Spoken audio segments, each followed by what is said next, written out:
Pecos Bill had one of the strangest childhoods a boy ever had. It all started after his father decided that there was no longer enough room in East Texas for his family. "Pack up, Ma," he cried. "Neighbors moving in 50 miles away. It's getting too crowded."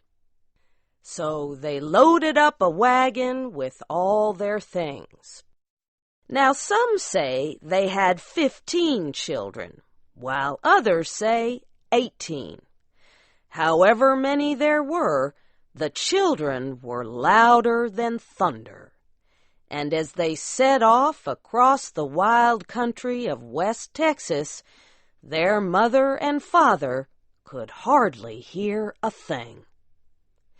Now, as they came to the Pecos River, the wagon hit a big rock. The force threw little Bill out of the wagon, and he landed on the sandy ground. Mother did not know Bill was gone until she gathered the children for the midday meal. Mother set off with some of the children to look for Bill, but they could find no sign of him. Well, some people say Bill was just a baby when his family lost him. Others say he was 4 years old. But all agree that a group of animals called coyotes found Bill and raised him.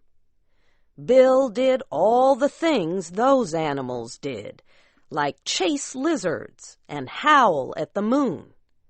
He became as good a coyote as any. Now, Bill spent 17 years living like a coyote until one day a cowboy rode by on his horse. Some say the cowboy was one of Bill's brothers. Whoever he was, he took one look at Bill and asked, "What are you?" Bill was not used to human language. At first, he could not say anything. The cowboy repeated his question. This time, Bill said, "Varmint." That is a word used for any kind of wild animal. "No, you aren't," said the cowboy. "Yes, I am," said Bill. "I have fleas." "Lots of people have fleas," said the cowboy. "You don't have a tail."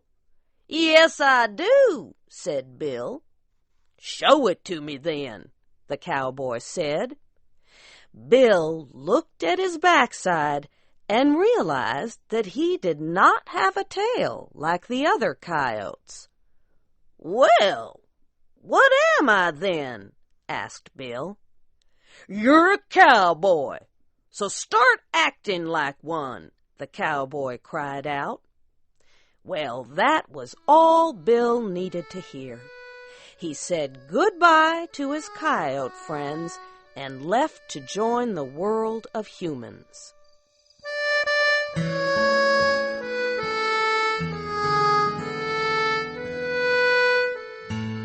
Now, Pecos Bill was a good cowboy. Still, he hungered for adventure. One day, he heard about a rough group of men. There is some debate over what the group was called, but one storyteller calls it the Hell's Gate Gang. So Bill set out across the rough country to find this gang of men. Well, Bill's horse soon was injured, so Bill had to carry it for 100 miles. Then Bill met a rattlesnake 50 feet long. The snake made a hissing noise and was not about to let Bill pass. But after a tense minute, Bill beat the snake until it surrendered. He felt sorry for the varmint, though, and wrapped it around his arm. After Bill walked another 100 miles, he came across an angry mountain lion. There was a huge battle, but Bill took control of the big cat and put his saddle on it. He rode that mountain lion all the way to the camp of the Hell's Gate gang. Now, when Bill saw the gang, he shouted out, "Who's the boss around here?" A huge cowboy, 9 feet tall, took one look at Bill and said in a shaky voice, "I was the boss, but you are the boss from here on in." With his gang, Pecos Bill was able to create the biggest ranch in the Southwest. Bill and his men had so many cattle that they needed all of New Mexico to hold them. Arizona was the pasture where the cattle ate grass. Pecos Bill invented the art of being a cowboy. He invented the skill of throwing a special rope called a lasso over a cow's head to catch wandering cattle. Some say he used a rattlesnake for a lasso. Others say he made a lasso so big that it circled the whole earth. Bill invented the method of using a hot branding iron to permanently put the mark of a ranch on a cow's skin. That helped stop people from stealing cattle. Some say he invented cowboy songs to help calm the cattle and make the cowboy's life easier. But he is also said to have invented tarantulas and scorpions as jokes. Cowboys have had trouble with those poisonous creatures ever since. Now, Pecos Bill could ride anything that ever was. So, as some tell the story, there came a storm bigger than any other. It all happened during the worst drought the West had ever seen.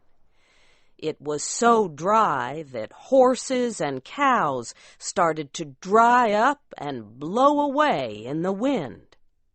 So when Bill saw the windstorm, he got an idea. The huge tornado kicked across the land like a wild bronco. But Bill jumped on it without a thought. He rode that tornado across Texas, New Mexico, and Arizona, all the time squeezing the rain out of it to save the land from drought. When the storm was over, Bill fell off the tornado. He landed in California. He left a hole so deep that to this day it is known as Death Valley.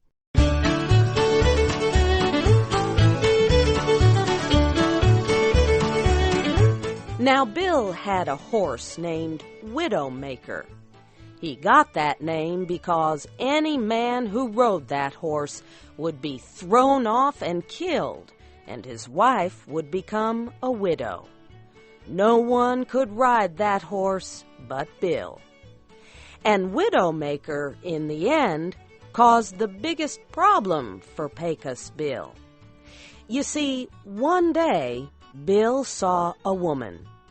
Not just any woman, but a wild, red-haired woman riding a giant catfish down the Rio Grande River. Her name was Slewfoot Sue, and Bill fell in love with her at first sight. Well, Bill would not rest until he had asked for her hand in marriage, and Slewfoot Sue accepted. On their wedding day, Pecos Bill dressed in his best buckskin suit, and Sue wore a beautiful white dress with a huge steel spring bustle in the back. It was the kind of big dress that many women wore in those days. The bigger, the better. Now, after the marriage ceremony, Slewfoot Sue got a really bad idea. She decided that she wanted to ride Widowmaker. Bill begged her not to try, but she had her mind made up. Well, the second she jumped on the horse's back, he began to kick and buck like nothing anyone had ever seen. He sent Sue flying so high that she sailed clear over the new moon. She fell back to earth, but the steel spring bustle just bounced her back up as high as before. Now, there are many different stories about what happened next. One story says Bill saw that Sue was in trouble. She would keep bouncing forever if nothing was done. So he took his rope out, though some say it was a huge rattlesnake, and lassoed Sue to catch her and bring her down to earth. Only she just bounced him back up with her. Somehow the two came to rest on the moon, and that's where they stayed. Some people say they raised a family up there. Their children were as loud and wild as Bill and Sue were in their younger days. People say the sound of thunder that sometimes carries over the dry land around the Pecos River is nothing more than Pecos Bill's family laughing up a storm. Whoa, Pecos Bill was quite a cowboy down in Texas. This tall tale of Pecos Bill was adapted for Special English and produced by Mario Ritter. Your storyteller was Barbara Klein. I'm Steve Ember. Our story today is called The Birthmark. It was written by Nathaniel Hawthorne. Here is Barbara Klein with the story.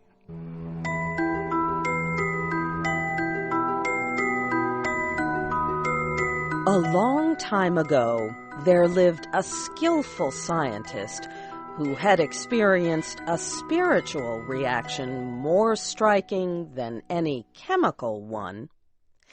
He had left his laboratory in the care of his assistant, washed the chemicals from his hands, and asked a beautiful woman to become his wife.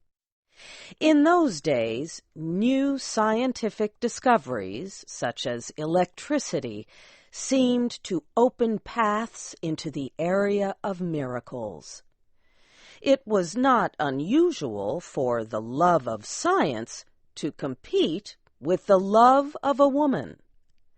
The scientist's name was Aylmer.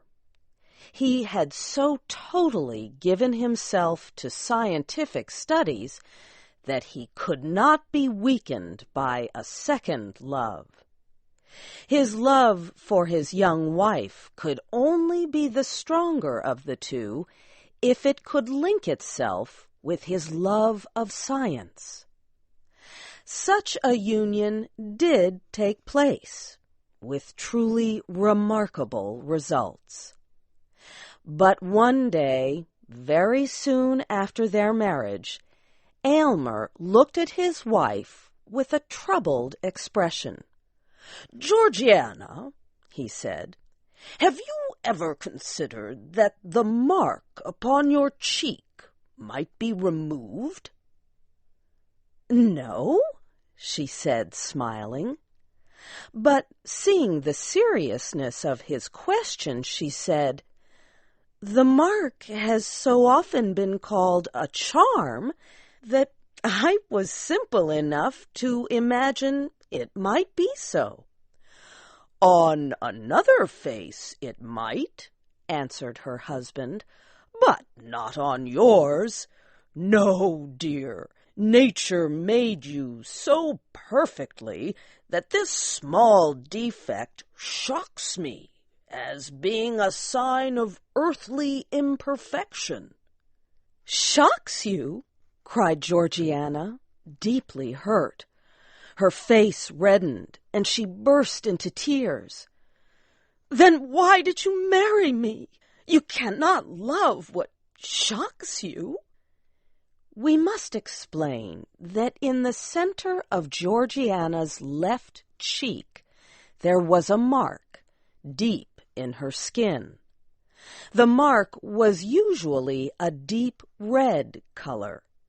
When Georgiana blushed, the mark became less visible. But when she turned pale, there was the mark, like a red stain upon snow. The birthmark would come and go with the emotions in her heart. The mark was shaped like a very small human hand. Georgiana's past lovers used to say that the hand of a magical fairy had touched her face when she was born. Many a gentleman would have risked his life for the honor of kissing that mysterious hand. But other people had different opinions. Some women said the red hand quite destroyed the effect of Georgiana's beauty.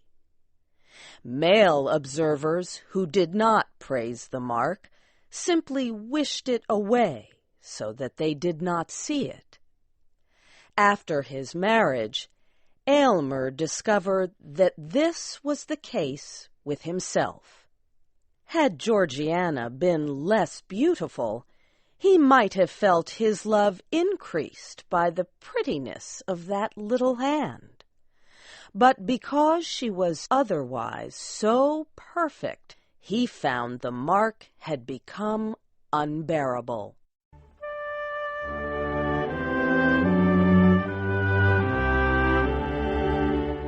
Aylmer saw the mark as a sign of his wife's eventual sadness, sickness, and death.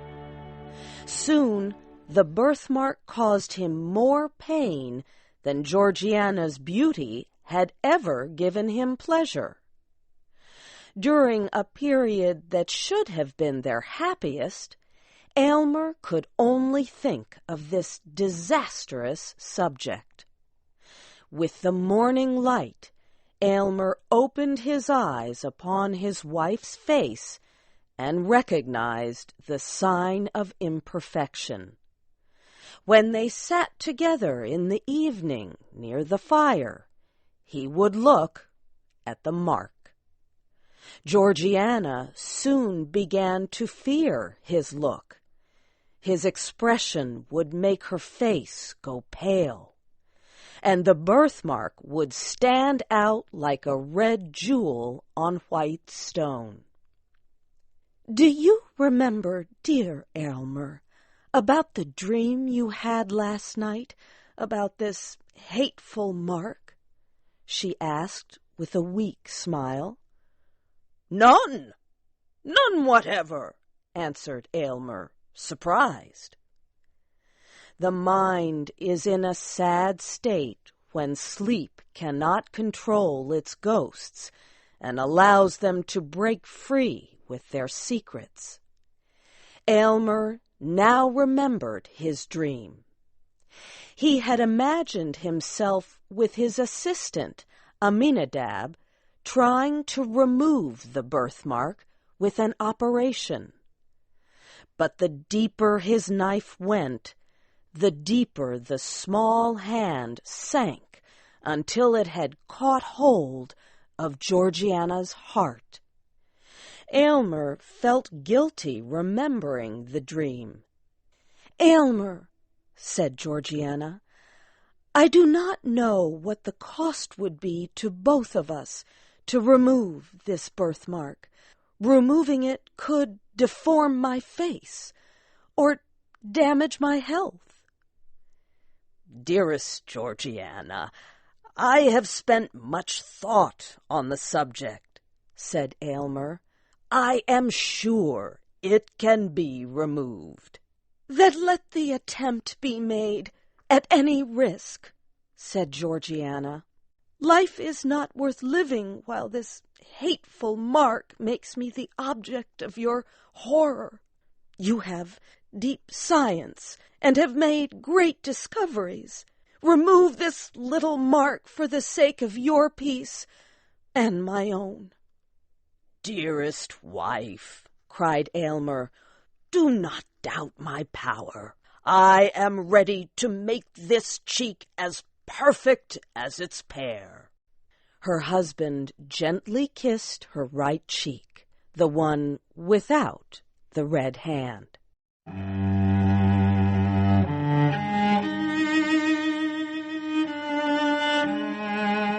The next day, the couple went to Aylmer's laboratory, where he had made all his famous discoveries.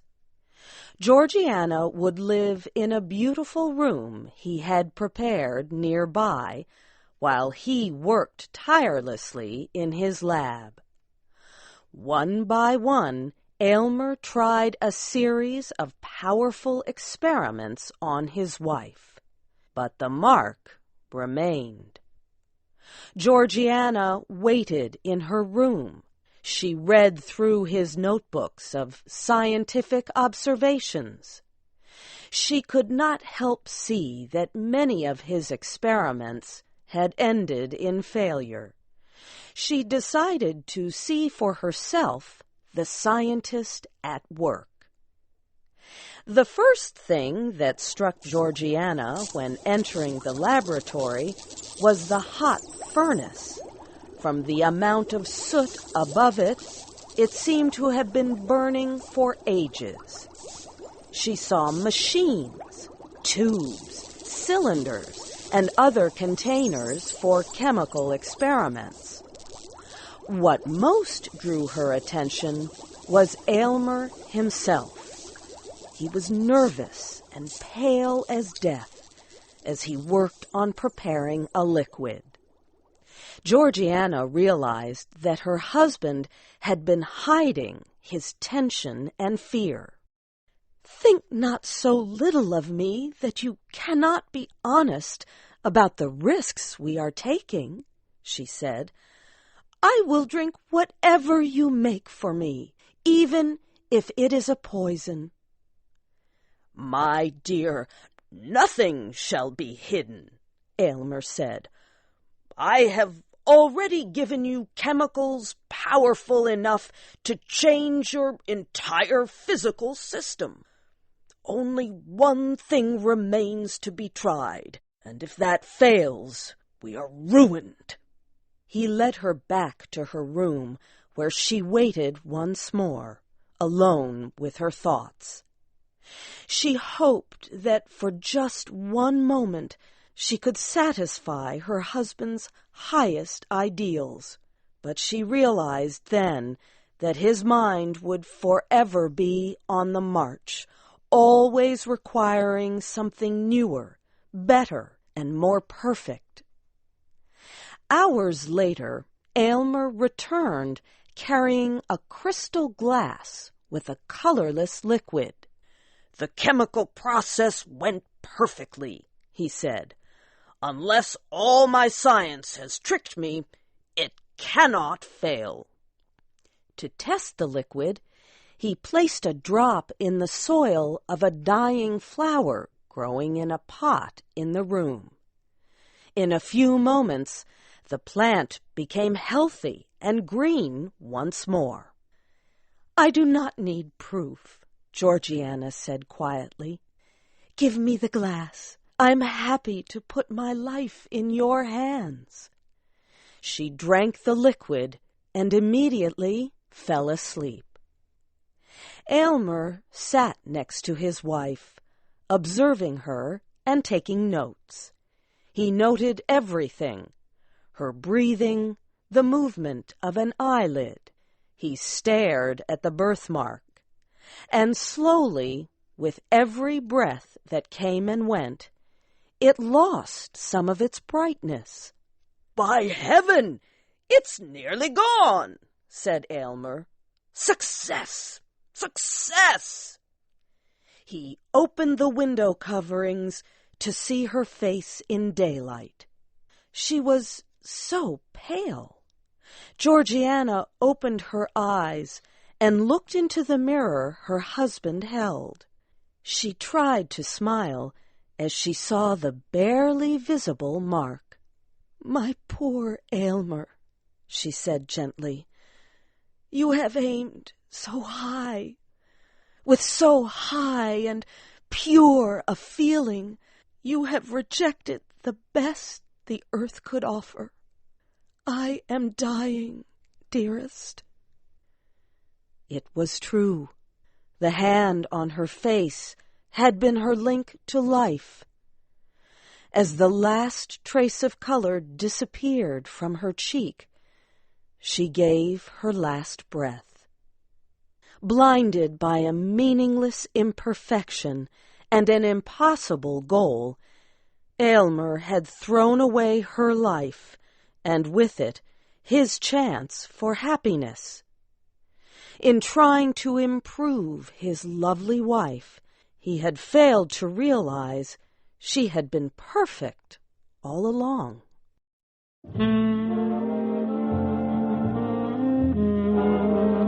The Birthmark was written by Nathaniel Hawthorne. It was adapted and produced by Dana DeMange.